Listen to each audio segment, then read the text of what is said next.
Bandi nem, de lehet, hogy Máté. Megint az killódik. Hát megint, hát egész meccsen ez killódik, én nem tudom. Most ki kapta sárgát? Nem tudom. Szerintem Bandi nem ért hozzá. Szerintem se.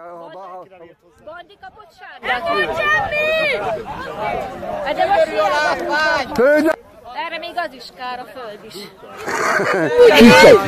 Csítet! Öltet rá!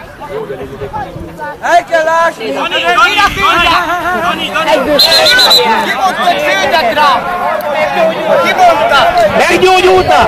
Ki mondta? A lényeg! Esküszöm, hogy komolyan mindegyik őtet a céget.